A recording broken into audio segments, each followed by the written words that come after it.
En lo más profundo del océano, a veces los descubrimientos más inquietantes no son los monstruos que encuentras, sino lo que no encuentras, lo que falta. Y es que a veces el silencio, la ausencia, es la señal de alarma más potente que podamos imaginar. Vale, para desentrañar este misterio vamos a seguir las pistas como si fuéramos detectives. Primero, vamos a conocer al protagonista de nuestra historia, que es bastante peculiar. Luego, nos sumergiremos en la escena del crimen, un ecosistema único en el fondo del mar. Analizaremos un experimento que duró, ojo, una década entera y que en vez de respuestas abrió un montón de preguntas. A partir de ahí, intentaremos identificar al culpable silencioso y, finalmente, conectaremos los puntos para entender cómo este caso, que parece tan aislado, es en realidad una advertencia para todo el planeta.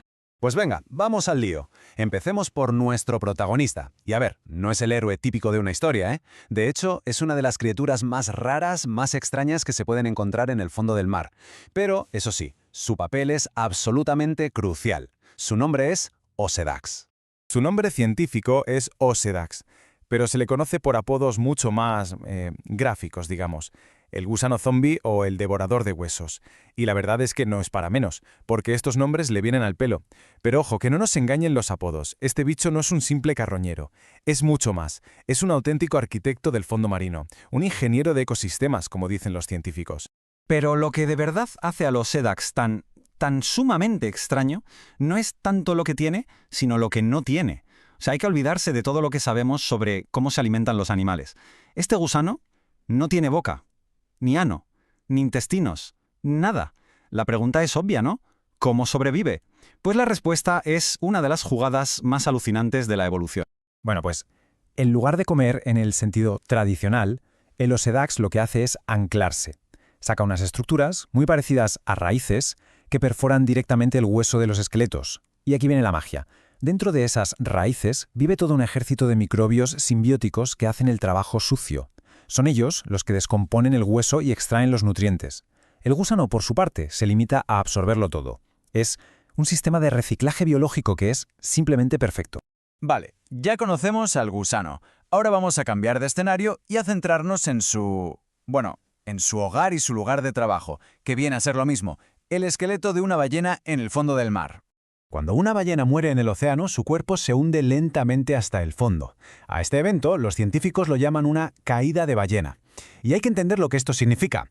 Las profundidades marinas son, en su mayoría, un desierto. Hay muy poco que comer. Así que la llegada de un cuerpo de ballena es como si cayera un banquete del cielo. De la nada, aparece un auténtico oasis de vida, una fuente de alimento que puede mantener a todo un ecosistema durante décadas. Y es que estos esqueletos son mucho más que simple comida. Son como islas de vida en medio de un océano inmenso y vacío. Funcionan como una especie de paradas de servicio en una autopista submarina. Permiten que especies muy especializadas, como nuestro Osedax, puedan saltar de un esqueleto a otro.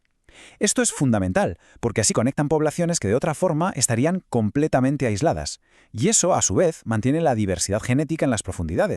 Bien, pues con todo este conocimiento sobre la mesa, un grupo de científicos se dispuso a estudiar este proceso de cerca. Prepararon un experimento en la costa de la Columbia Británica, en Canadá. Su idea era, lógicamente, observar todo este fascinante ciclo en acción. Pero lo que encontraron, o mejor dicho, lo que no encontraron, fue una ausencia que los dejó totalmente desconcertados.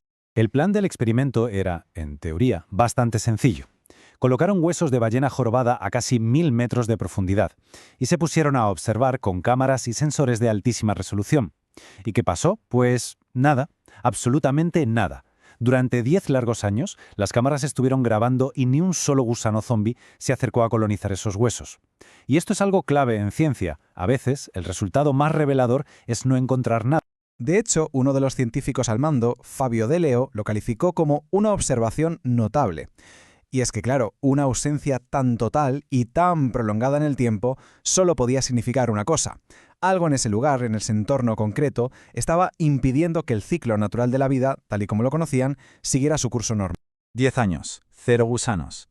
La pregunta era inevitable. ¿Qué estaba pasando en el cañón Barkley? Los investigadores empezaron a sospechar que el problema, la respuesta al misterio, no estaba en los huesos de la ballena, sino en el agua que los rodeaba. Y resulta que, casi sin quererlo, habían colocado el experimento en el sitio perfecto para destapar un problema invisible. La zona del cañón Barkley está dentro de lo que se conoce como una zona de mínimo oxígeno, o ZMO. El nombre es bastante descriptivo. Son áreas del océano que existen de forma natural, donde la cantidad de oxígeno disuelto en el agua es bajísima, peligrosamente baja. Vamos a ver la diferencia. En aguas normales, con buenos niveles de oxígeno, los osédax llegan, colonizan los huesos y todo el ecosistema de la caída de ballena florece como se espera. Pero en una zona de mínimo oxígeno es como si todo el sistema se estuviera asfixiando. La falta de oxígeno simplemente impide que estos ingenieros clave puedan llegar y hacer su trabajo. Y claro, sin ellos, todo el proceso de descomposición y reciclaje se frena en seco. Y ojo, que el problema no afecta solo a los gusanos zombies. El equipo de investigación también se dio cuenta de que otros ingenieros, como unos bivalvos llamados xilófaga, que se especializan en descomponer madera hundida, también tenían muchísimas dificultades para colonizar la zona. O sea, era una señal clarísima de que esa falta de oxígeno estaba afectando a todo el sistema ecológico, a varios niveles. Y es justo en este punto donde el misterio de unos gusanos desaparecidos en un cañón submarino de Canadá se convierte en una historia con unas implicaciones globales muy serias. Aquí está la conexión clave.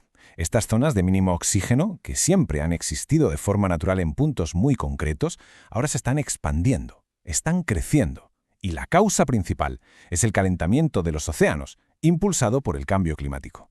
Es una cuestión de física simple. Cuanto más caliente está el agua, menos oxígeno puede retener. Y el resultado es que estas zonas asfixiantes son cada vez más grandes y más numerosas. El otro colíder del experimento, Craig Smith, lo deja bastante claro, y su advertencia es seria. La expansión de estas zonas de bajo oxígeno son malas noticias para estos ecosistemas tan increíbles. Lo que nos está diciendo es que esta expansión amenaza con literalmente borrar del mapa estos focos de vida únicos a lo largo de regiones oceánicas enormes. Y esto, por supuesto, provoca un efecto dominó en las profundidades. Es una cadena de consecuencias. Si desaparecen estos ingenieros, las cadenas alimentarias se rompen. Esas islas de vida de las que hablábamos se quedan desconectadas, lo que aísla a las poblaciones. Incluso se altera algo tan fundamental como la forma en que el océano profundo procesa el carbono. Es una cascada de problemas, una reacción en cadena que empieza con una sola cosa: la falta de oxígeno. Y que nadie piense que esto es solo una curiosidad para biólogos marinos, para nada. Esta investigación está directamente relacionada con los grandes esfuerzos mundiales para proteger los océanos, como por ejemplo el Objetivo de Desarrollo Sostenible número 14 de las Naciones Unidas. Lo que hace este estudio es ponernos delante una amenaza muy real, muy tangible para la vida submarina. Al final la conclusión es bastante clara. La desaparición de un gusano rarísimo en un rincón perdido del océano no es una simple anécdota, es un síntoma. Es, si queremos verlo así, el canario en la mina de carbón de nuestros océanos. El fondo del mar, a su manera, en silencio, nos está mandando una advertencia a gritos. La única pregunta que queda en el aire es si estamos escuchando.